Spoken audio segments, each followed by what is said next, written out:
Dear students, today I'll talk about Rabindranath Tagore's short story with special reference to living or dead.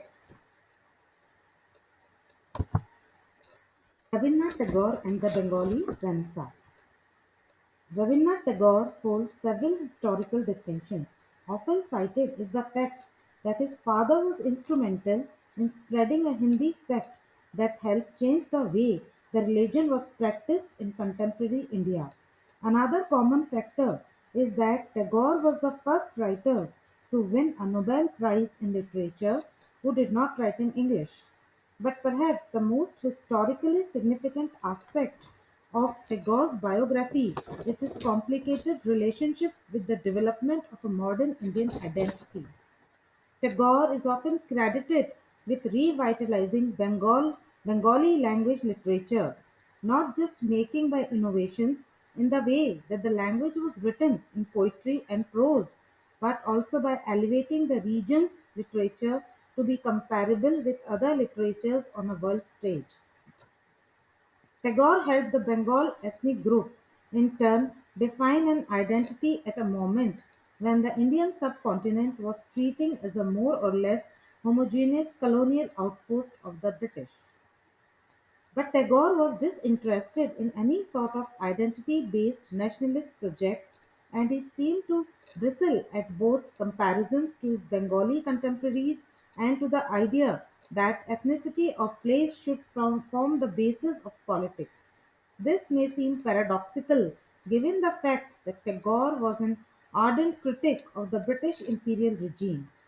Famously, he was knighted by the British Crown in 1915 for his contributions to literature, but returned that knighthood in 1919 following an incident known as the Jallianwala Bagh massacre, when British imperial soldiers murdered a slew of unarmed Punjabi civilians during a peaceful protest.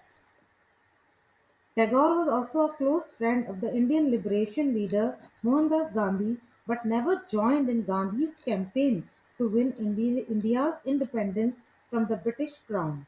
Surely, Tagore was sympathetic to Gandhi's aims, but Tagore again was staunchly anti-nationalist and clearly disagreed with Gandhi about the need to appeal to a kind of Indian national identity in the name of winning such liberation. Don't forget, the Indian subcontinent is massive and houses all manner of ethnic groups. The Bengals themselves would break off from Pakistan and form their own nation of Bangladesh in 1972.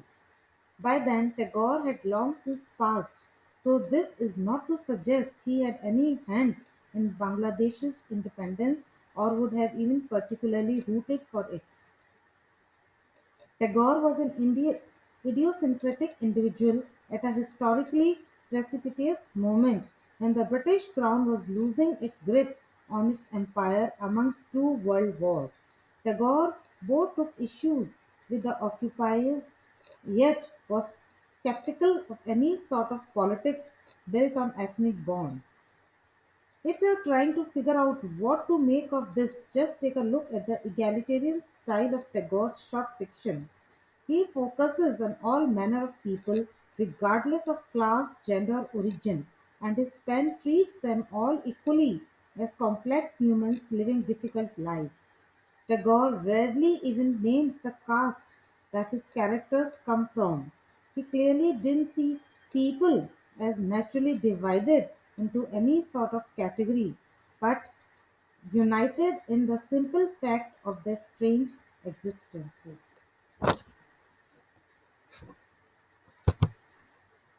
About Rabindranath Tagore's short stories. As a key figure in the modernization of Bengali literature, Rabindranath Tagore wrote in every literary form that existed at the time: poetry, drama, prose, memoir, philosophy, musical lyrics. But he didn't write in every form all of the time, and the vast majority of his short stories were written at the end of the 19th century. As the introduction to this Penguin collection of Tagore stories states, the vast majority of Tagore's short stories were written in the 1890s, and this collection almost exclusively focuses on short fiction from that period. Tagore wrote short fiction during this period mainly because that's what there was a demand for at the time. The readers of Bengali fiction at the time first and foremost read Bengali language literature publications. It wasn't an uncommon practice for Bengali writers to serialize novels in these periodicals, much like Charles Dickens would serialize his novels in the British literary press. Given the demands of his readership, Tagore embraced the short story form, and these works bear many of his hallmarks. The subject matter is concerned with everyday lives of all sorts of people, and there's equal attention and reverence paid to characters from all walks of life. As was the case in his political beliefs and religious practice, Tagore's stories valued individual humans themselves over the class or caste distinctions that might define them, and the sympathy or antipathy he generates for his characters has to do with the character's own ethical merits or peculiarities, not any sort of class or ethnic identity.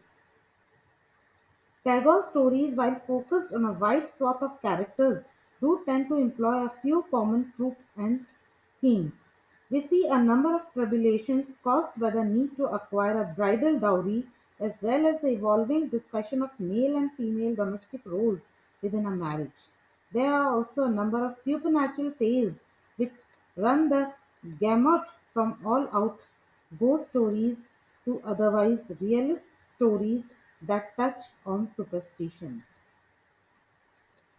Short story is much more challenging than writing a novel. While the novel is a full canvas which can be painted in as many vivid colors and themes as the painter desires, a short story is restricted to the narrow borders of the canvas. It definitely requires more skill to paint a beautiful intricate border, crying for attention as compared to the entire painting. Moreover, in the case of a novel, a reader is ready to suffer a few obscure pages as build up to a great story or in anticipation of a good twist. But in the limited horizon of a short story, the writer has to entice his reader in the beginning itself, lest he may leave the story in the middle. However, in the deft hands of a master creator of Rabindranath Tagore's stature, a short story becomes much more fulfilling and emotionally binding than a novel can ever be. Living or Dead is a sensitive story about love, betrayal, and superstitions. Divided into four parts, the story traces the journey of a widow Kadamini from a loving, caring aunt to a dead, dreaded ghost. The story opens with a small introduction about the Ranihat Zamindar family, where Kadambini, a widow with no husband, son, or father. But that does not stop her from loving her nephew as her own son. She is essential in the household as long as she performs the duties of an ayah well. But one day her heart stops and everyone in the house abandons her as a dead corpse, left to be cremated by servants. However, death also proves illusory for Kadamini, who never got anything easily in life. She becomes a living dead with no house and no companions. She desperately tries to evade herself from human touch as she considers herself a ghost. But in a sudden twist, she is encountered by her nephew again. She comes back to her senses and realizes that she is not dead but living. However, she is not able to make others understand it and has to die again to prove that she is living. The story is written in the simplest of words and yet left a profound impact on me. The pathos of Kadamini vacillating in the netherworld of living while masquerading as a dead person was heart wrenching. The story exposes the selfishness of a society. The moment a woman's husband dies, she is also declared half dead. She becomes a burden, useful only as a servant, and is treated as a lifeless item, which can be thrown out when family gets tired of seeing it. Living or Dead is one of the best examples of how to emphasize on social issues without preaching hoarsely. I just love the story for its terseness and clarity. It is a satire on society and impressed me with its ability to hint upon the insensitivity of us as fellow human beings and our carelessness in ignoring a living woman, but showing reverence to the dead ones, especially when they are supposed to have become ghosts. It is a thought provoking jerk essential for people living in the fast tracks of mind numbing human race, where a person is valued only for his or her money and the basic humanitarian sympathies have taken a nosedive. Despite the restricted canvas, Tagore has embellished his painting with every possible hue. His ability to portray the functioning of human mind is fabulous, and he has proved his mettle as a story writer again in this precious gem. One must read if you are a Tagore fan, and if you are not his fan, then read it to become one. Short stories written by Rabindranath Tagore around the turn of the century powerfully expose the oppressiveness of a system that constructs widows as trapped between life and death. These stories were not told or mentioned uh, by the people in Mangaldihi. Uh, Tagore portrayed the condition of local widows that, that have been struggling ethnographically to discern. Tagore focused his short stories on the ongoing social changes and lives of ordinary people during the period of the Bengali Renaissance and the rise of nationalism between the 1880s and 1920s. He often depicts the female condition and the forces that oppress women with particular sensitivity. For Tagore, as Kalpana Bardhan writes, the oppressor is ultimately some aspect of the cultural ideology and the social situation in which both men and women find themselves trapped. The tragedy lies in the distortions that their personalities and relationships suffer under the tyranny of social mores and beliefs. The three short stories treat the suffering of widows with such an ideological system, one that traps them between life and death, barring them from normal, fulfilling social relationships by making them into despised and inauspicious death-like creatures.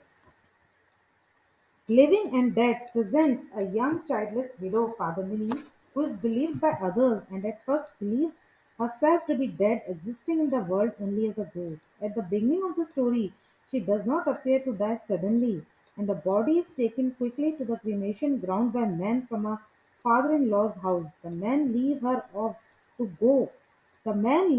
to go off to gather fuel for the fire, and she awakens alone. She had not in fact died, but had only been temporarily unconscious. Seeing the cremation ground around her in the dead of the night, she believes that she has not died and that she is now a ghost. She does not know where to go, but she feels that she belongs even less to her father-in-law's house than to her father's house. So she returns to her natal village to her childhood girlfriend who is now married. Eventually, when the girlfriend and her husband find out that Kadamni is supposed to have died, they chase her away, screaming, calling her accursed and inauspicious. Kadamni then returns to her in-laws' home and there finally realizes when she holds her beloved nephew that she is not a ghost.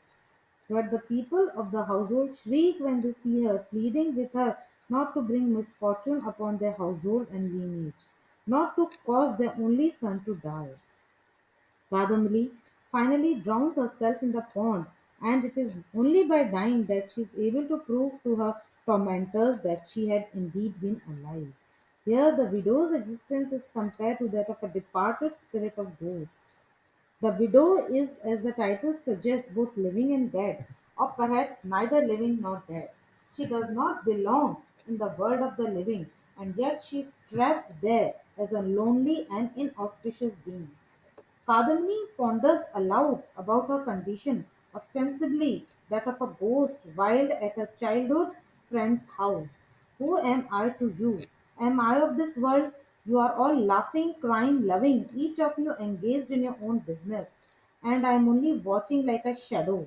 I don't understand why God has left me in the midst of you and your worldly activities. You are afraid of my presence, lest I bring misfortune into the joys of your life, daily lives. I too cannot understand what relation I have with you, any of you. But since God did not create another place for us to go, we must keep hovering about you, even after the vital links were severed. Widows like ghosts remain hovering around other people's households, even as in some ways their vital links have been severed by death. But like ghosts, widows cannot fully participate in household life. Like ghosts, they are frightening and cause misfortune. When Padmini is referred to as a ghost, it is as a threat, a departed disembodied spirit. A deceased person's spirit ordinarily becomes a threat before it goes on to rebirth and ancestorhood. During this transitional stage, the threat maintains attachments to its previous life in the world, yearning for food and attention from former relatives and loved ones, until the sequence of funeral rites finally cuts these attachments. The widow similarly is in a transitional state between life and death, but for an indefinite prolonged period. When Kadamini returns to her in-laws' home, her brother-in-law beseeches her to cut all the bindings of a Maya for the world. He pleads, when you have taken leave of Sansar, then go ahead and tear open the bindings of Maya. Will perform all of your funeral rites. Tagore suggests that widowhood presents a sobering contrast, for society has had created no rituals that could release the widow from her liminal condition. So Kadamini finally kills herself, the only act that can free her from her terrible equivocal condition as a ghost-like widow. Widows in these stories are caught between life and death by bonds that cannot be severed, tied both to their husbands who are dead and to a life now devoid of all pleasurable content. Now there are certain symbols in this story. The funerary shroud. In Living and Dead, when Kadamini returns to life, the guards find the spot where she was lying empty and the shroud covering her gone. That shroud which covers the dead symbolizes their peaceful rest in death. When it disappears with Kadamini, we know that no sign of a death whatsoever remains. Six clocks tick ceased, metaphor in The Living and Dead. Tagore uses this metaphor for the heartbeat to talk of a largely eventless death, but also leaves open the possibility that this metaphorical clock, just like a real one, might start ticking again. Indeed, Kadamini comes back to life. That clock starts ticking again, just a few hours after she first dies. Kadamni had proved by dying that she had not died. This is dramatic irony. Throughout The Living and the Dead, Tagore makes us question whether Kadamni is in fact alive as she believes herself to be, or a ghost like all the people she interacts with believe she is. The end of the story proves conclusively that she was alive, and ironically so. The only proof that she had life to lose was by throwing herself into the well, thereby taking her own life and enacting a second final death.